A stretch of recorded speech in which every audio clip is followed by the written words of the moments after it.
Halo, selamat siang teman-teman. Bisa Selamat siang Bunda. Siang Bunda. Selamat siang Bunda. Siang Bunda. Ya, baik.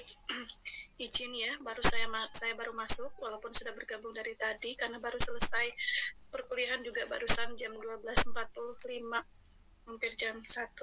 Jadi barusan istirahat sebentar dan sholat dulu dari tadi jam 7:30 pagi.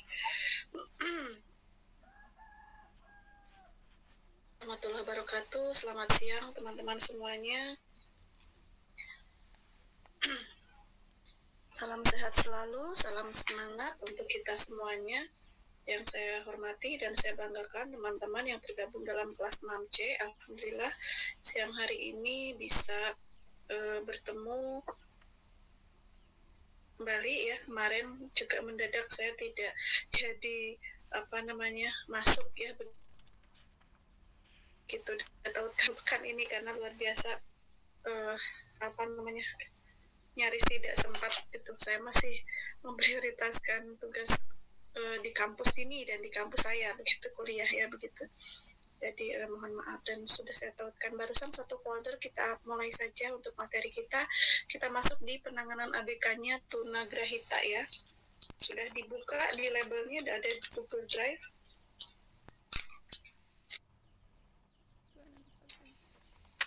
Tolong direspon ya, ini saya pakai headset, terdengar ini. Sekarang terdengar? Terdengar Bunda. Ya, Bunda. Oke, baik. Terdengar alhamdulillah. Tadi pagi sempat gangguan.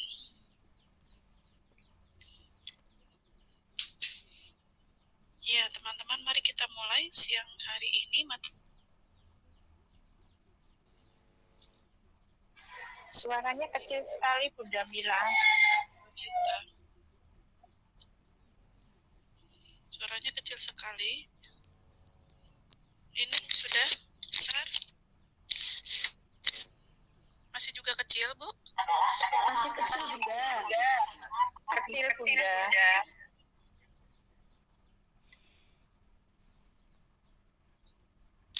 Segini kecil. Sudah terdengar Bun, tapi kecil Bun, tidak terdengar tapi kecil Bunda. Tapi Bunda masih bisa mendengarkan? Masih Bunda, masih Bunda. Ya, kalau di saya sudah pengang sekali malah mendengarnya ya, di suara ibunya. Ini sudah saya ganti dan baru kok headsetnya. Baik, kita mulai di sinyalnya tetap stabil. Di tunagrahita. Tunagrahita adalah anak yang memiliki keterbatasan dalam bidang kecerdasan atau intelektual ya. Nanti ada beberapa pengelompokan, ada tunagrahita ringan, sedang, dan berat nanti berdasarkan beberapa referensi. Nanti kita cermati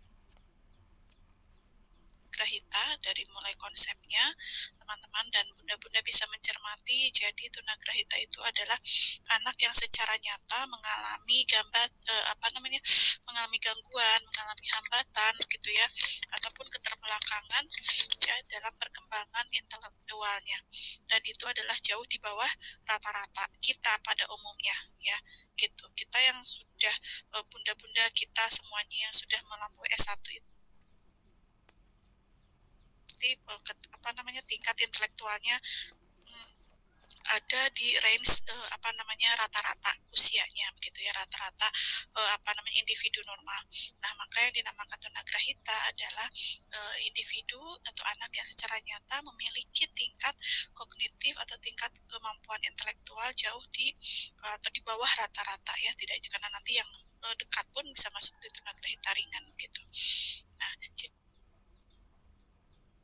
begitu yang berada di kurva yang normal. Nah, jadi kalau tunagrahita itu di kurva yang kurang normal ya, di bawah rata-rata. Maka untuk untuk menyimpulkan bahwa seorang anak ini adalah anak tunagrahita harus berdasarkan tes ya yang dilakukan pihak yang berwenang dalam hal ini.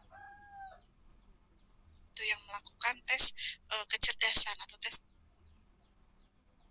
dilihat dan akan tampil skornya berapa.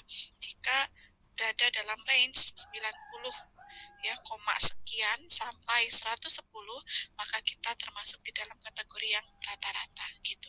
Tapi kalau di bawah, nah maka termasuk kategori nanti berarti di bawah normal seperti itu. Maka tadi kemampuan intelektual yang di bawah rata-rata individu tersebut nanti mengalami kesulitan ya, gitu, memiliki banyak hambatan dalam menyelesaikan serangkaian tugas-tugas dalam kehidupan sehari-hari, misalnya tugas aktivitas self-help-nya atau bantu dirinya, aktivitas akademik, menyelesaikan permasalahan sederhana, karena kemampuan berpikir, juga kemampuan komunikasi maupun sosial ya. Karenanya itu mereka nanti akan memerlukan layanan pendidikan secara seperti orang normal pada umumnya. Nah, ini yang kita juga harus bisa mengidentifikasi seperti yang tertanam dalam istilah pendidikan anak berkebutuhan khusus itu, kita mengenal chronological age dan developmental age. Ya, jadi usia kronologi di mana sama seperti usia lahirnya begitu ya. Nah, kemudian ada developmental age, yaitu usia perkembangannya. Nanti kita akan cermati ada ilustrasi. Kita masuk di ciri-ciri penampilan fisik ini sebetulnya harusnya ada di diagnostik ya, Mak, di diagnosis ABK. Jadi paling nanti saya main cepat saja kalau pas yang di ciri-ciri atau di deteksi dininya. Teman-teman tidak akan sama ya postur tubuh individu yang normal maupun yang tidak normal. Biasanya nah di sini kepala bisa jadi terlalu kecil atau bahkan terlalu besar dengan leher yang agak menempel ya. Jadi hampir tidak ada jarak gitu leher dengan dengan badan, kemudian tidak dapat mengurus dirinya sesuai usia, pasti akan butuh bantuan begitu ya, walaupun mungkin sudah kelas berapa nih, udah usia 13 tahun begitu, tetap saja butuh bantuan saat akan mengenali sepatu misalnya begitu ya. Nah itu teman-teman, jadi butuh banyak bantuan. Kemudian perkembangan bahasanya juga terlambat, tidak sama seperti kita pada umumnya yang 1 tahun sudah ada 1 kata, gitu, 1 kalimat sederhana gitu. Nah, bagi mereka yang anak dengan tunagrahita itu tentu sangat menyulitkan ya, nanti biasanya bicaranya sangat lambat ya, sulit memahami apa yang kita ucapkan gitu. Jadi nanti memerlukan waktu untuk memahami apa yang kita sampaikan, sehingga nanti saat menunggu jawaban dari mereka jangan terburu-buru begitu untuk memberikan jawabannya ya. Mereka untuk menjawabnya, tapi kita berikan waktu yang cukup karena bagi mereka itu adalah hal yang sangat kompleks begitu, dan pasti mereka juga akan menjawab dengan bahasa kalimat yang sangat sederhana seperti itu. Kemudian, nah tatapannya beberapa diantaranya itu ya tidak menunjukkan perhatian ke lingkungan sosialnya, jadi seringnya kosong, melamun, bengong, bahkan untuk kondisi-kondisi tertentu atau mungkin tunagrahita yang berat dan begitu ya teman-teman.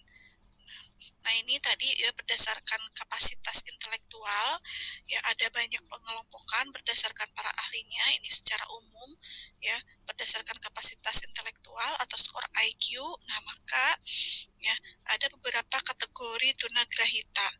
Nah ada di tunagrahita ringan itu jika skor IQ-nya 50 sampai 70.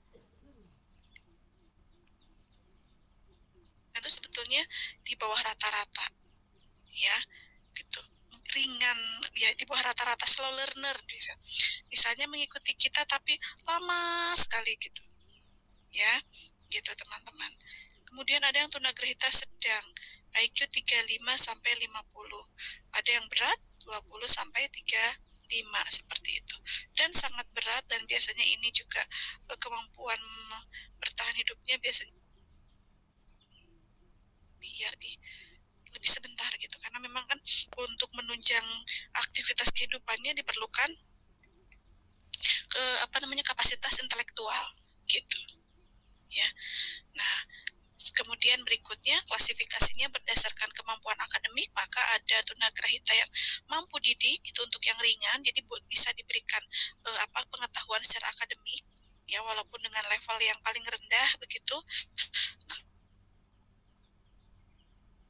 sudah tidak bisa lagi diberikan kegiatan-kegiatan atau sifatnya akademik. Ya, jadi sifatnya justru yang direpetisi gitu, diulang-ulang terus. Maka bisa jadi dia pintar jahit, ya pintar rajut begitu. Ada ya yang mahirnya memang membungkus makanan seperti itu. Terus saya minta di itu start.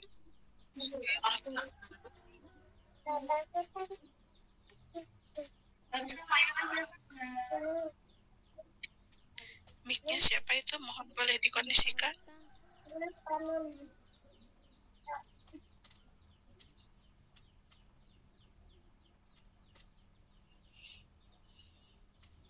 Ya, berikutnya ada yang tunagrahita mampu latih dan mampu rawat, ya. Yang tadi tunagrahita.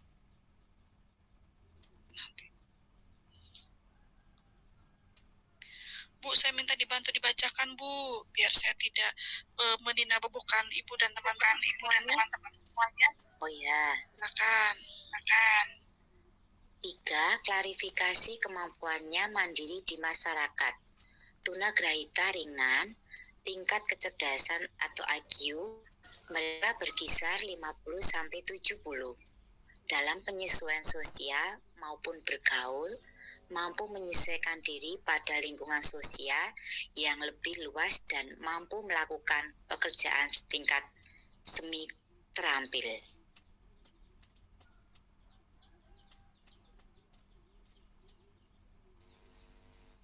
Ya, oke, itu tadi klasifikasi ya. Klasifikasi kemampuannya kemampuannya tentang kemandirian di masyarakat. Tadi ada yang apalah ini PowerPoint paparan barusan mengganggu. Ya, tadi tingkat IQ yang mampu didik itu ya 50-70 gitu. Kemudian berikutnya silakan dibantu lagi dong.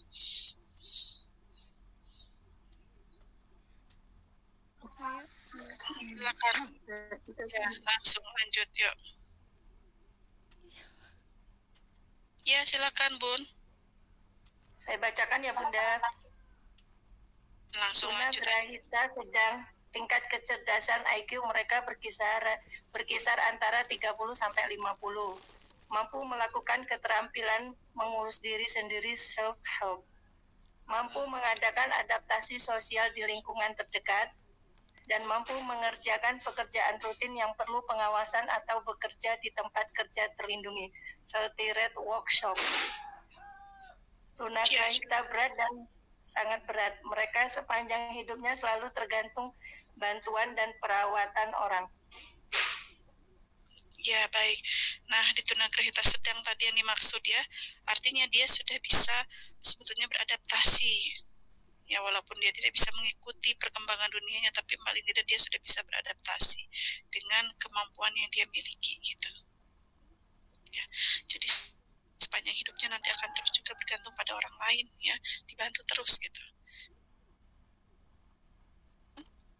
Bisa melihat faktor-faktor penyebab ketunagrahitaan. Ada yang faktornya genetik ya, seperti yang kita tahu, kelainan kromosom. Nanti kalau teman-teman kita masuk di bahasan apa tuh Down syndrome. Nah, ya, itu kan salah satu kelainan yang juga disebabkan oleh kelainan kromosom sifatnya genetis. Nah, biasanya disertai dengan tunagrahita ini gitu.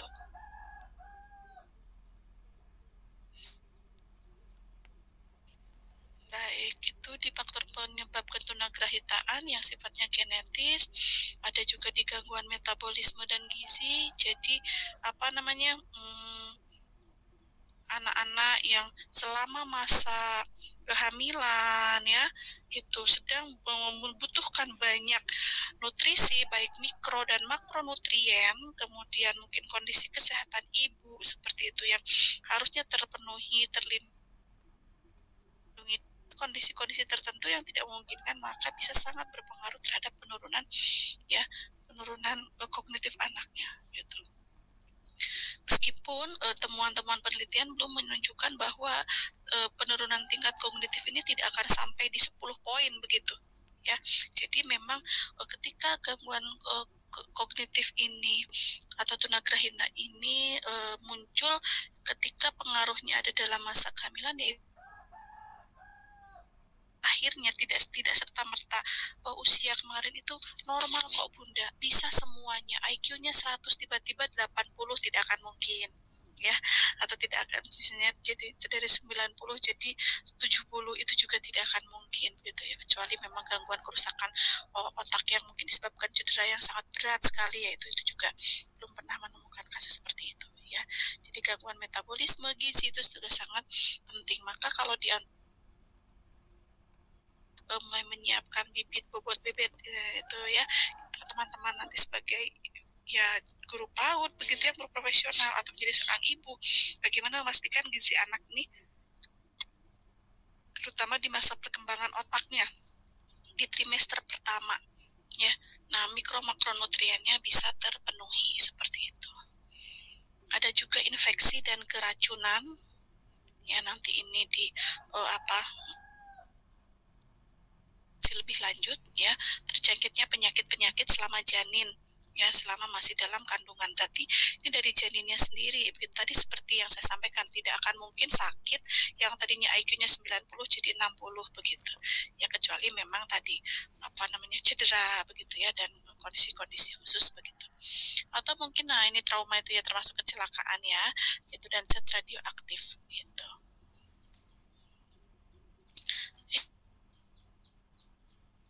Bayi yang mengalami induksi secara lama ya, bisa jadi mengalami kerusakan otak atau kejang nafas pendek seperti itu, atau mungkin pengalaman kena tadi kejang begitu ya, atau panas demam yang terlalu tinggi. Nah, itu juga beberapa kasus ditemukan sehingga pembuluh darahnya pecah, kemudian otaknya kekurangan oksigen. Nah, dari situlah ya, bukan kapasitas otaknya yang menurun, isi saraf-saraf sinapsnya yang sudah mungkin mengalami kerusakan sehingga berpengaruh terhadap kapasitas kecerdasan individu tersebut ya. Dan ini faktor lingkungan adalah bagaimana rangsangan intelektual yang memadai begitu ya, sehingga mengakibatkan timbulnya hambatan ya. Nah, di sini teman-teman bisa dilihat kesulitan anak tunagrahita itu tadi ya, ada kesulitan di bidang akademik ya, dia tidak akan mendapatkan pengetahuan, pemahaman yang mudah untuk menyelesaikan persoalan-persoalan akademik gitu ya. Nah, kurang dapat mengontrol lingkungan gitu ya, kesulitan umumnya seperti itu. Kemudian lupa, jadi susah ingat, mudah lupa itu akan dialami oleh anak yang tunagrahita ya, bukan kita yang sudah sepuh misalnya begitu ya. Kalau waktu kecil kan ibaratnya bagai melukis di atas batu ya, artinya kalau belajar sampai dewasa, sampai besar, sampai tua seperti ini pun kita masih ingat dulu main apa, diajarin apa begitu ya. Kalau istilah sekarang itu ya deep learning itu ya itu gitu, pembelajaran yang betul-betul bermakna. Tapi kalau pada anak tunagrahita itu akan sangat sulit begitu ya dimiliki. Jadi anak tidak akan memiliki itu kemampuan akademiknya karena memang ya kapasitas kognitifnya tidak memadai seperti itu. Jadi kemampuan menyelesaikan masalah ya gitu, kemudian relasi dengan teman sebayanya juga terbatas, tidak terlalu banyak karena memang kesulitan untuk berkomunikasi begitu ya anak tunagrahita itu. Jadi memang mereka juga biasanya menyendiri gitu, beberapa yang saya pernah amati gitu. Nah, teman-teman, ini yang tadi saya katakan ya, antara usia kronologi nah ini nih umurnya yang faktual begitu ya. Nah, umurnya chronological age dan umur kecerdasan atau developmental age. Misalnya si A usianya 10 tahun, IQ-nya itu 100. Kalau 100 itu kan kalau dikategorikan berarti sudah ya memenuhi sebagai karakteristik anak yang memiliki tadi kecerdasan yang bagus misalnya gitu, 10 tahun. Karena IQ-nya 100 rata-rata begitu, dalam range rata-rata. Nah, tapi kalau anak si B misalnya yang usianya 10 tahun gitu ya, IQ-nya tadi ada di antara 55 sampai 70, misalnya IQ-nya 66 gitu. Nah, ini ya cirinya umur kecerdasannya kurang lebih setara sama anak usia 7 tahun. Kalau 7 tahun di kelas 1 2 SD mungkin ya. Nah, ia dapat mempelajari materi 5,5 sampai 7 tahun. Ini bukan karangan ya, tapi ini adalah karangan ya dari para psikolog yang sudah bersatu menyamakan persepsi, membuat konsep ya penghitungan IQ atau rata-rata kecerdasan intelijensinya begitu sesuai dengan kelompok-kelompok ya gitu teman-teman. Nah kemudian tadi ya si C usianya sama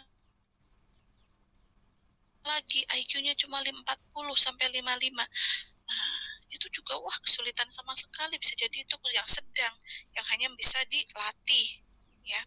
Apalagi di tabel CD begitu ya, dengan umur yang sama-sama 10 tahun tapi kecerdasannya ya sama setingkat dengan anak usia 4 tahun tuh maksimal, 2,5 malah gitu ya.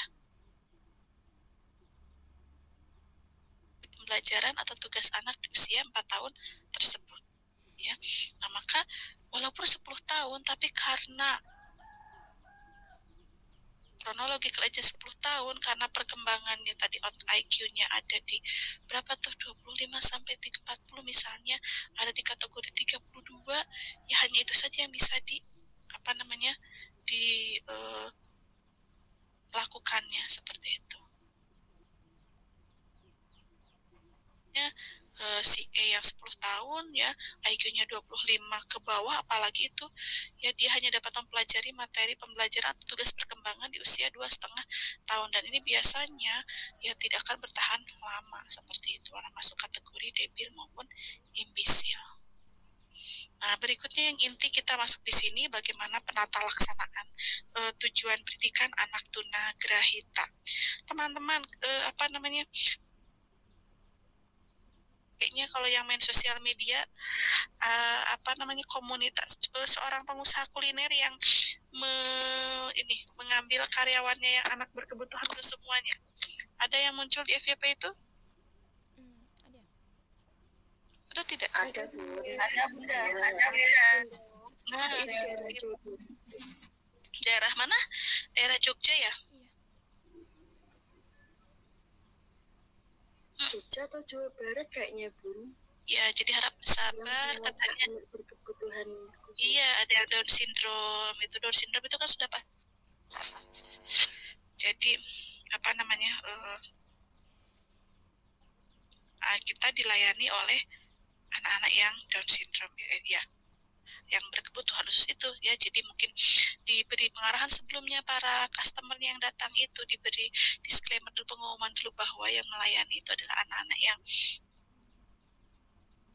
khusus, maka gitu ya, misalnya bersabar jika menunggu lebih lama gitu jika dilayani. Nah itu ya karena memang keterbatasan kemampuan mereka seperti itu. Sampai di sini ada yang berbagi pengalaman dulu sebelum saya lanjut? Coba silakan. Tentang anak tunagrahita, pernah menemukan yang tapi kalau bisa harapannya sudah betul-betul valid ya, ketika teman anak saya memang jelek Bun, sepertinya tunagrahita. Coba gimana Bu Funama Rama?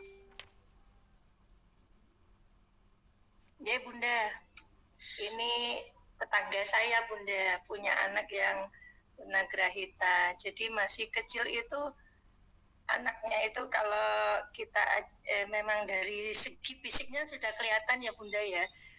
Jadi dari jalannya, dari mimik wajahnya gitu.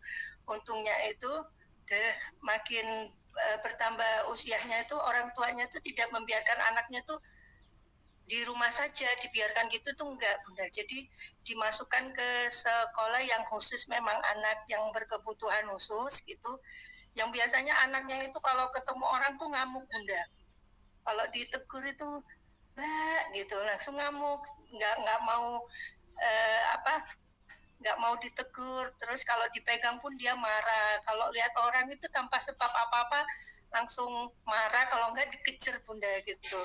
Nah dari situ orang tuanya tuh cepat, dia tanggapnya cepat, terus sama orang tuanya tuh di sekolah khusus itu anak berkebutuhan khusus. Sekarang anaknya sudah SMA, alhamdulillah perkembangannya tuh makin hari itu makin bagus Bunda. Jadi sudah mau menyapa lingkungannya yang berada di lingkungannya gitu, sudah mau main walaupun tidak bersama teman sebayanya gitu, masih di bawah umur dia, tapi paling tidak dia mau berkomunikasi dengan orang luar, tidak di dalam rumah saja gitu. Jadi, kalau diajak ibunya misal pertemuan arisan gitu tuh anaknya bisa anteng Bunda, diem gitu. Itu perkembangannya itu. Sekarang sih anaknya sudah mulai SMA, sudah kalau sama ibunya sudah dibawa ke muka umum gitu Bunda. Kalau dulu kan ibunya tidak berani karena di dalam komplek pun dia masih bikin ini orang ketakutan dengan dia, kadang suka mencelakakan anak tetangga gitu, kadang tanpa sebab kok tiba-tiba dilempar gitu. Nah, untuk saya sering melihat ketemu sama mbaknya tuh kesini tuh makin banyak perubahan dan perilakunya, tingkah lakunya, adabnya tuh udah kayak anak-anak normal, walaupun tidak senormal anak yang normal aja Bunda ya, tapi paling tidak dia sudah tahu gitu kalau dia berada di lingkungan ini harus bersikap seperti apa gitu, apalagi ketemu orang tua atau teman yang sebaya dia tuh seperti apa gitu. Gitu aja Bunda pengalaman saya Bunda. Baik, terima kasih. Menggarisbawahi bahwa rata-rata kecerdasannya sudah diukur berdasarkan hasil tes psikologi ya. Sudah Bunda, sudah memang agak ini ya Bun, tidak kemarin itu sudah dites itu, ini anak kayak anak kecil ya, kalau waktu masih itu kayak anak umur 2 tahun, 3 tahun gitu. Semenjak setelah ikut terapi dan dia disekolahkan itu jadi sudah kayak sesuai dengan umurnya Bunda. Kalau dulu tuh tidak, kalau mau nangis itu sampai di depan anak kecil itu yang di bawah dia umurnya, sampai dia, Mbak kok nggak malu ya nangis, dia ya karena dia memang IQ-nya rendah, jadi dia merasa apa kamu gitu, jadi kayak marahnya kayak marah anak kecil. Tapi kesininya tuh dia sudah tahu, oh aku ini sudah dewasa, aku ini umurnya segini, aku harus berperilaku seperti anak seumur segini gitu. Iya, oke, baik, terima kasih. Silahkan Bu Karlita. Ya, terima kasih. Jadi ini sharing sekalian mau tanya ya Bun. Saya itu kan punya teman saya itu kan punya anak, tapi karena teman saya dan pasangannya itu sama-sama bekerja, akhirnya kan anaknya itu dititipin sama neneknya.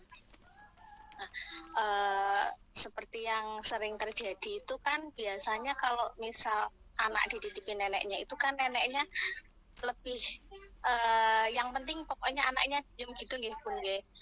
Nah itu anaknya itu dikasih HP sama neneknya. Karena orang tuanya itu sibuk kerja, akhirnya kesehariannya itu cuma nonton HP saja Bun. Kemarin waktu saya perhatikan, anak ini kok kayak ada semacam perubahan yang sangat besar di dalam dirinya. Seperti contohnya kalau diajak ngomong tuh dia tuh responnya pelan banget, responnya tuh lama banget. Terus dari gerakan fisiknya itu juga lambat banget. Nah yang ingin saya tanyakan, kalau misal yang namanya tunagrahita itu, kelainan tunagrahita itu bisa selain dari bawaan lahir karena pola asuh yang salah itu bisa juga menyebabkan tunagrahita nggak Bun? Saya belum membaca penelitian secara baru-baru ini ya Bu, dari dulu begitu pola asuh, karena tadi kalau salah asuhan misal, tapi kecerdasan rata-ratanya kecerdasannya atau tingkat IQ-nya ada di kurva normal, dia tidak akan terlalu banyak kesulitan. Karena begini, literatur mengatakan bahwa kenaikan tingkat IQ jika diberikan asuhan yang baik, nutrisi yang baik, itu kenaikannya antara 2 misalnya yang dari tadinya misalnya IQ-nya kapasitasnya 8 gitu ya, atau 88 ketika penuh stimulasi ya, luar biasa, pengasuhan yang baik gitu ya, tidak penuh bentakan, tidak apakah bentakan itu bisa menghilangkan ya miliaran sel saraf otak begitu katanya ya. Nah, maka nanti bisa mengakibatkan tes IQ-nya yang menurun. Nah, maka jadi kalau secara pengasuhan tidak akan menjadikan anak tersebut tuh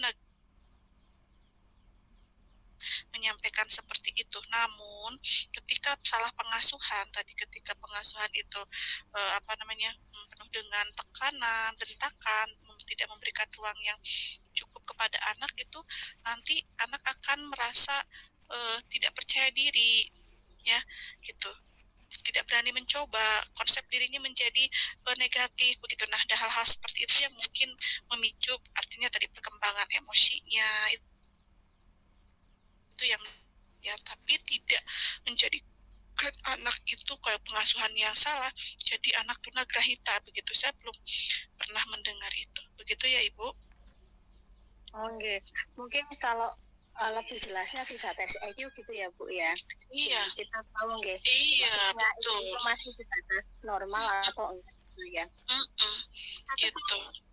Bunda Mila bisa sharing nggak kalau misal tes IQ itu seperti apa sih? Karena saya sendiri belum pernah melakukan itu. IQ itu tergantung ya Bu. Nanti Ibu kan akan dirujuk ke lembaga psikologi ya. Lembaga psikolog nanti, karena yang melakukan juga psikolog begitu ya, psikolog yang pertama misalnya psikolog anak begitu, yang nanti akan melakukan tes serangkaian tugas-tugas yang harus diselesaikan, yaitu pada merujuk pada kemampuan intelektualnya. Ada macam-macam. Kalau teman-teman dulu mengenal psikotes, nah tapi psikotes juga beda-beda, ada penelusuran minat, atau kepersiapan sekolah, ada juga yang memang terkait dengan kemampuan akademiknya. Nah, maka yang dipilih adalah kemampuan akademiknya gitu. Nanti akan diketahui nanti tingkat analitisnya, ya kemampuan IQ-nya berapa, seperti itu. Kalau dulu sih saya waktu zaman SMA, nah ada banyak lembaga-lembaga psikologi yang masuk ke sekolah-sekolah SMA gitu dengan tujuan mereka promosinya untuk mencari atau mendapatkan gambaran profil siswa, apakah siswa ke depannya IPA apa IPS, nah misalnya seperti itu gitu ya, itu teman-teman. Jadi ada yang seperti itu. Nah, jadi kalau di sini Pak Agung coba tanya, Ibunda tahu Pak Agung? Itu kan beliau psikolog ya. Nah, artinya tapi apakah beliau juga berhak untuk melakukan tes IQ seperti itu? Nah, itu saya juga kurang paham. Tapi kalau di kampus juga ada lembaga psikolognya ya. Kalau Ibu nanti memerlukan, kan nanti bisa coba mungkin saya bantu menyampaikan dulu apakah dimungkinkan gitu.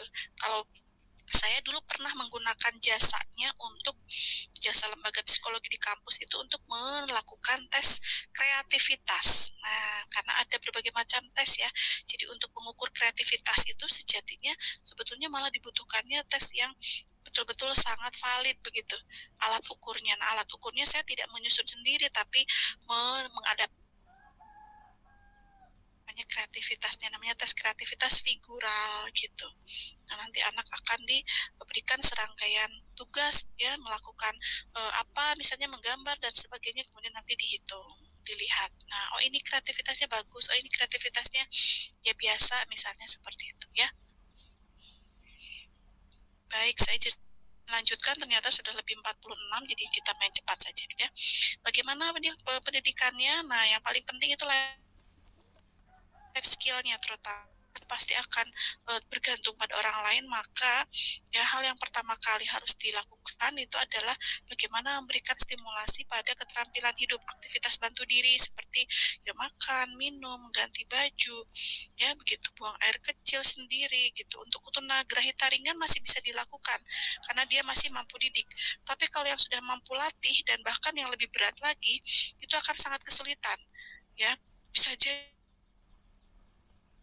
tempat tidur, maaf ya, buang air kecil, buang air besar, semuanya sampai maaf ya ini ya, dasar dia epret di kamar itu ada ya. Dulu saya kan mengajar di inklusi, terakhir mengajar sebelum ke Semarang gitu, namun mendapatkan pengalaman bahwa memang sudah besar, sudah tidak lagi anak-anak, tapi memang kategorinya tunagrahita berat gitu. Jadi di kerangkeng gitu ya awalnya di rumahnya, dan luar biasa itu semua yang hanya bisa dilakukan kalau sudah tantrum ya tidak berbahasa, dan bukan tantrum artinya ya tidak bisa juga karena tidak bisa berbahasa ekspresif gitu, jadi kan menyampaikan keinginannya itu tidak hanya dengan meraung saja seperti katanya seperti itu. Nah, terapisnya itu sering mendapati ketika kelepasan saja sedikit begitu ya, itu tiba-tiba maaf ya pup di kamar, di berantakan, pokoknya seperti itu, hampir seperti mohon maaf seperti tingkat kognitif yang masih sangat jauh di bawah rata-rata begitu. Nah, maka aktivitas keterampilan hidup ini menjadi bekal khusus ya gitu, sehingga nanti anak memiliki kepercayaan diri, kemandirian gitu, dan kepribadian serta hubungan sosial ya. Nah, kemandirian apa yang diperlukan? Nah, keterampilan dasarnya kalau yang akademik ya tentu saja ada membaca, menulis ya, tapi ritmenya pasti akan sangat berbeda. Kalau orang lain mungkin bisa lebih cepat memiliki daya tangkapnya, kalau anak tunagrahita tidak akan secepat teman yang lainnya gitu ya, gitu. Nah, kalau tunagrahita berat tidak akan mampu membaca. Tunagrahita sedang membacanya hal-hal yang sederhana, nama, ayah ibu gitu ya. Tapi kalau yang tunagrahita ringan mampu membaca dengan baik, tapi pemahamannya yang sulit ya, pemahamannya hanya untuk bahasa-bahasa yang sifatnya sederhana. Keterampilan menulis juga anak tunagrahita berat tidak akan mampu menulis. Yang sedang juga hanya mampu menulis sederhana. Ya, sederhana itu dalam arti menulis garis datar, miring, kanan kiri, nah seperti itu. Ya, kalaupun nanti diajarkan menulis yang nama dia sendiri, nama ayah ibunya, nah itu hal yang sederhana. Ya, kalau yang tunagrahita ringan mampu menulis dengan kemampuan menulis lancar hanya sebagian kecil ya, karena saya baru saja presentasi ya di sekolah saya gitu, di kampus barusan di mata kuliah perkembangan anak sama gitu terkait dengan motorik halus. Nah, jadi bagaimana nih motorik halus itu apalagi ditinjau betul-betul dari teori yang sangat mendalam gitu. Menulis, membaca itu membutuhkan kemampuan yang sangat kompleks, tidak semua tidak secepat. Dan teman-teman mohon juga di sekolah tidak tergesa-gesa memberikan stimulasi yang anaknya untuk bisa baca, tulis, berhitung, tapi lebih kepada bagaimana dia seimbang dulu begitu ya, otak kanan kirinya, musik motorik kasarnya itu dulu yang diolah, baru nanti kita langsung masuk di motorik halus, dan tidak juga langsung menggenggam pensil, tapi dengan aktivitas-aktivitas lainnya dulu begitu. Nah, kemudian selain tadi aktivitas bantu diri ya, kegiatan akademik, berikutnya di komunikasi karena menjadi hal yang sangat penting. Nah, kalau tunagrahita berat tadi di sini dikatakan tidak mampu berkomunikasi, tapi yang sedang bisa nih ya, tapi masih memiliki keterhambatan, keterbatasan, tidak mudah memahami, butuh waktu untuk memproses, baru apalagi kemudian meresponnya. Nah, keterampilan dasar berhitung, ya tunagrahita berat tidak akan mampu. Yang sedang mampu berhitung secara sederhana. Ya, misalnya penjumlahan itu pun hanya di puluhan saja, 1 sampai mungkin puluhan itu sudah sangat bagus begitu. Yang ringan, berhitung sederhana, penjumlahan, pengurangan, perkalian, pembagian sudah bisa, tapi itu pun yang sederhana, tidak yang sampai ratusan bahkan ribuan. Nah, maka tadi yang tunagrahita ringan ya yang mampu didik nih yang mampu didik di sekolah inklusi saya tuh pernah dulu ada namanya Usman begitu, saya masih ingat namanya. Nah, dia dididiknya begitu dengan menjadi kasir di kantin. Nah, dengan menjadi kasir di kantin dia mendapat banyak pelajaran mulai dari membaca, dengan ketika misalnya Mas Usman gitu ya, walaupun di Bandung dulu panggilannya Mas karena dia sebetulnya orang asli Jawa katanya orang tuanya begitu.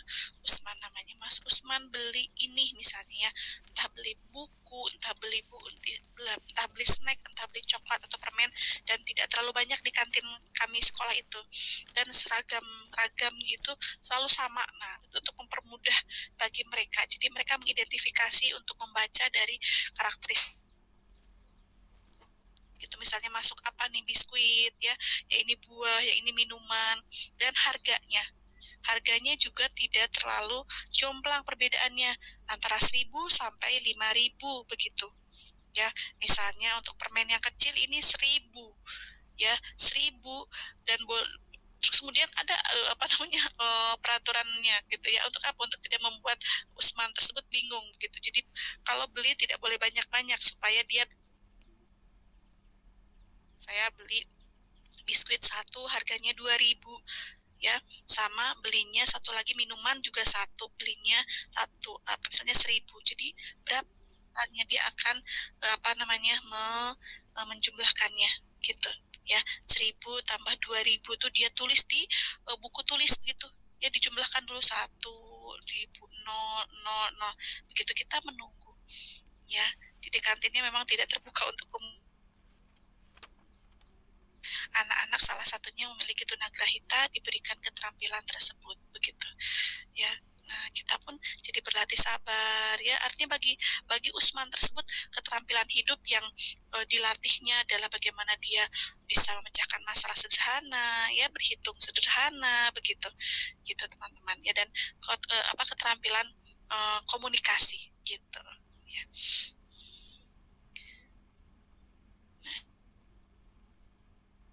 Kan sebetulnya silakan gitu. Nah tadi ya bisa ratusan, ribuan ya, kalau mau memahami bisa 3 digit, 2 digit kalau memang sudah sampai di perkembangan tersebut.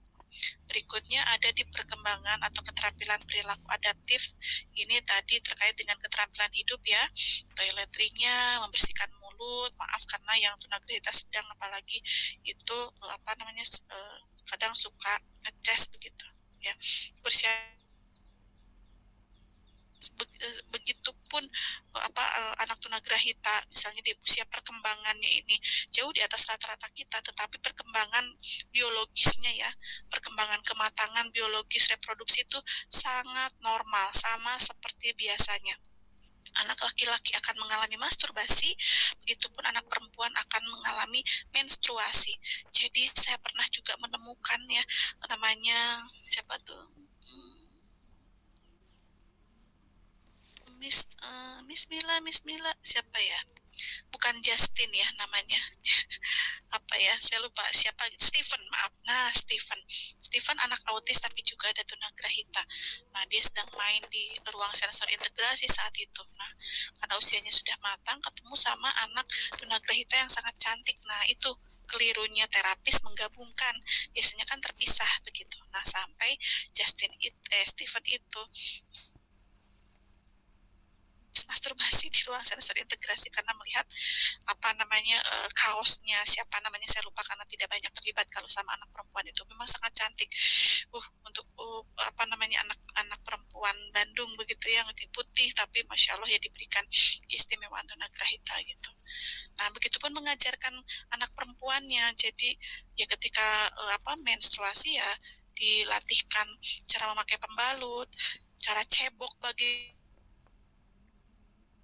betul-betul sedang begitu ya, sampai berat, apalagi kalau berat kan itu nyaris tidak bisa bergerak sama sekali, dan jarang ada yang bisa bertahan hidup lebih lama begitu ya. Nah, yang lainnya kebersihan mengatur ruangan ya.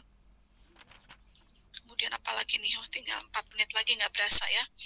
Nah tadi buang tuh sama ya, ini lebih ke teknis secara spesifiknya nih. Kebersihan badan tuh mandi, ini sampai ada mengeringkan pakaian, mengeringkan badan sampai berpakaian, sampai sedetail itu teman-teman ya gitu. Karena memang anak tunagrahita tadi berbeda dengan kita yang betul-betul kita mah diajarin, dijelaskan saja paham, tapi kalau bagi anak tunagrahita itu akan sangat sulit ya teman-teman. Dan semuanya di folder tadi Spada saya siapkan beberapa contoh program silabus terkait dengan pengembangan anak tunagrahita itu juga bisa menjadi contoh bagaimana nanti mungkin bertanya-tanya seperti apa program pendidikan yang lebih spesifiknya, kurikulumnya bagaimana, program-programnya seperti apa. Nah, itu ada contoh-contohnya ya. Karena ini waktunya sudah tidak terasa begitu habis, nanti tidak akan sempat, jadi silakan bunda-bunda melakukan pendalaman sendiri begitu. Nanti pekan depan jika ada yang didiskusikan kita bisa ulas kembali sebelum masuk ke materi berikutnya ya.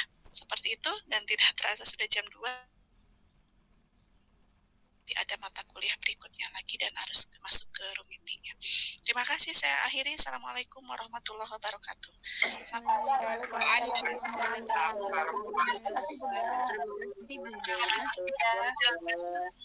Ya.